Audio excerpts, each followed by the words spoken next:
20대 후반의 주부가 보험금을 타내려고 첫 남편과 두 번째 남편, 어머니 그리고 오빠의 눈을 차례로 실명시키고 집에 불까지 질렀습니다. 지난 2005년 4월 엽기적인 범죄로 세상을 놀라게 했던 엄여인 사건.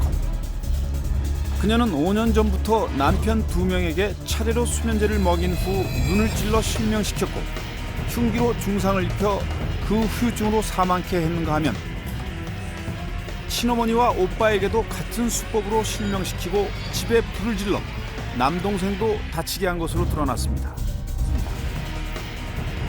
엄 씨의 이런 충격적인 범행이 들통난 것은 한 병원에 방화를 시도한 혐의로 경찰 조사를 받는 과정에서였습니다.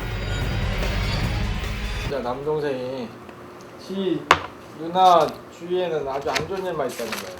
남편 2명도 사망하고 친엄마, 친오빠도 실명했고 우리가 이거는 뭔가 있다. 그 보험금 여부를 다 뽑아본 거죠. 엄 씨가 5년 동안 가족 5명을 다치고 사망케 한 뒤 챙긴 보험금은 무려 5억 9천여만 원에 이릅니다. 엄 씨와 혼인신고를 한 뒤 불과 2달 만에 갑자기 사망한 두 번째 남편 홍 씨. 가족들이 진실을 알게 된 것은 경찰에 연락을 받고 나서였다고 합니다. 어떻게 사람이 탈했으면 어떻게 그러냐고. 내 동생이 정말 그 여자로 인해서 살해잖아요. 그런 거.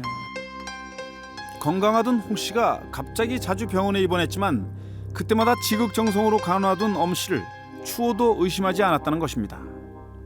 진짜 잘했어요. 저희한테도 잘했었어요. 잘하고. 나이도 젊은 애가 뭘 봤는데 오빠하고 결혼식을 올려주는 게 좋을 것 같다고 그런다고 영혼 결혼식을 올리겠다고 그래요. 영혼 결혼식까지 그렇게 올려주니까 저희는 어떻겠어요? 더없이 고맙잖아요. 완전히 믿었죠. 엄 씨의 범행은 철저하게 계산된 가운데 진행됐습니다. 특히 두 번째 남편과 사는 10달 동안 그녀는 모두를 속였습니다. 덕성여대 유아교육학과를 졸업했고 리라 유치원 교사였었다고. 그래 고졸입니다. 어머니 얘기 들어보니까 대졸이 아니고. 어머님이 앞으로 한 10억 정도의 재산을 따로 보관하고 계신다. 최종적으로 사망케 하기 위한 그 진행하는 과정에 흔히 눈도 가리고 우리 눈을 가리기 위해서 소렌토를 3,200일시불로 주고 사줬습니다. 그렇게까지 하면서 믿음을 준 후 엄 씨는 홍 씨에게 수면제가 든 음료수를 건넸고 깊은 잠이 든 틈을 타 눈을 찌른 것입니다. 누가 사람한테 그렇게 뭘 투입을 시키겠다 그러려고 누가 생각을 하냐고요. 눈을 다친 후에도 이상하리만치 자주 다쳐 병원 신세를 졌지만 죽기 몇 시간 전까지만 해도 누나와 담소를 나눌 만큼 홍 씨의 상태는 양호했다고 합니다. 누나 내일 올게.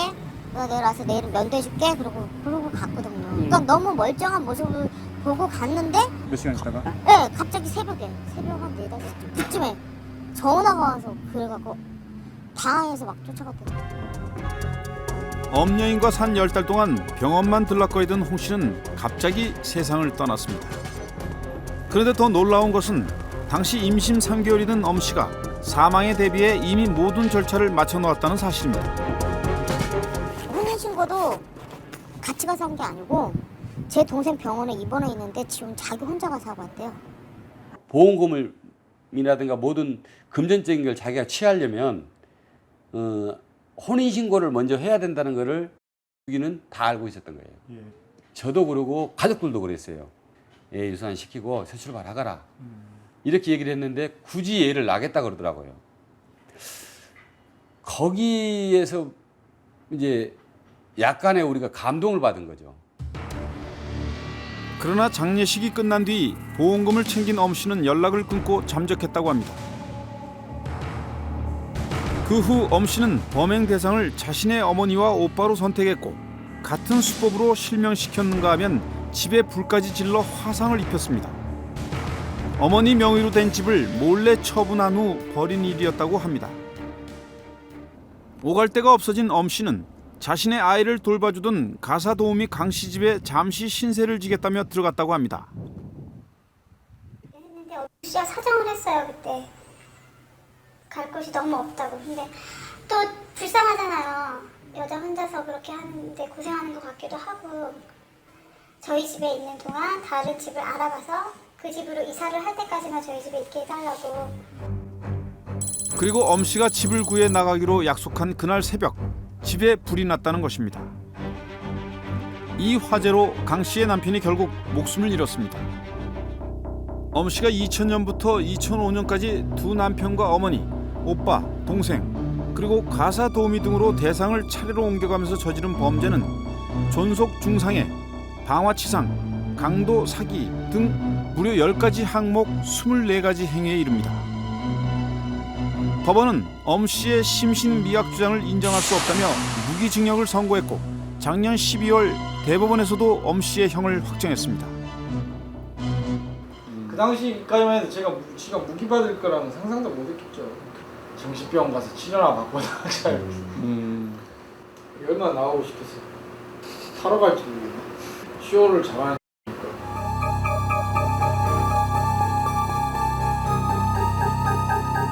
그럴듯한 포장을 하고 엄 씨는 자신과 가정 환경에 대해 온갖 거짓말로 일관했습니다. 오빠가 육군 사관학교를 갔고 동생이 미국에 유학 가 있는 상태. 또 아버님이 건축업을 하셨는데 상당히 많은 재래가이셨던 걸로. 그 여자가 결혼을 한지도 몰랐어요. 제 동생도 몰랐을 거예요. 학력 위주를 비롯해 엄 씨의 교활한 거짓말은 결국 범죄를 성공시키기 위한 체계적이고도 치밀한 계획 속에서 나온 것이었고 거짓말에 속은 피해자들은 죽거나 큰 상처를 입었습니다. 아무도 엄 여인에게서 그런 악마의 모습이 감춰져 있을지 짐작하지 못했습니다. 키도 되게 훤칠하고요. 그냥 여자가 봤을 때도 아 되게 예쁘다. 뭐 몸매도 그렇고 피부도 그렇고 거의 완벽에 가깝죠. 근데 보면 남자들 금방 또 혹한다니까요. 그 여자가 그렇게 나쁜 여자인지 어떻게 알겠어요? 우리 식구들이 다, 친구들이 다, 제 친구들까지 다. 제 친구들까지 그랬어요. 너무 착하다. 요즘에 저런 아가씨들이 어디 있어. 빼어난 외모와 친절한 말투 그리고 부잣집 딸로 행세했던 엄 씨는 주위 모든 사람들을 신뢰하게 만들었습니다. 이런 매력으로 믿음을 준 후 자신의 목적을 위해 타인을 철저하게 이용하는 것이 바로 사이코패스들의 특징입니다.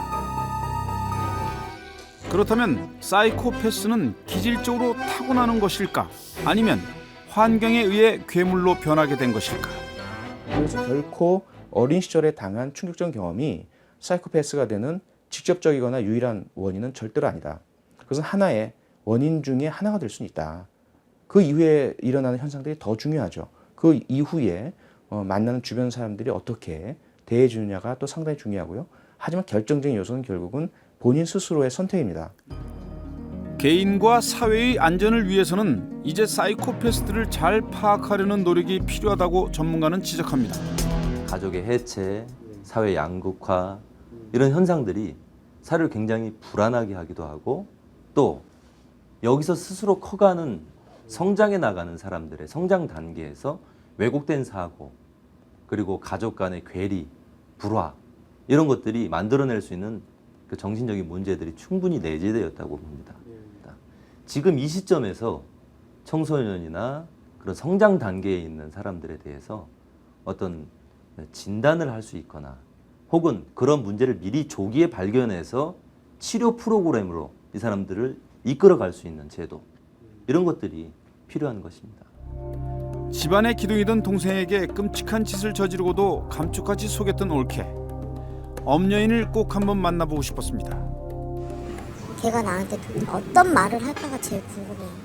제일 만나면 첫 번째 하고 싶은 얘기가 왜 그러냐고 물어보고 싶고 왜 하필이면 내 동생이냐고. 그래도 일말의 양심이 있다면 홍은숙 씨에게 미안하다는 말 한마디쯤은 하지 않을까. 예? 아, 절견을 거부했다고요? 묻고 싶은 것이 많았건만 엄 씨는 은숙 씨와의 면회를 끝내 거부했습니다. 그냥 제 동생한테 미안해요. 저 여자는 저렇게 살고 있는데 살아있는데 꼭 한 번 만나고 싶어요. 지금도 그렇게 당당해져 있나? 당당해서 제 앞에서 그럴 수 있나? 그 모습이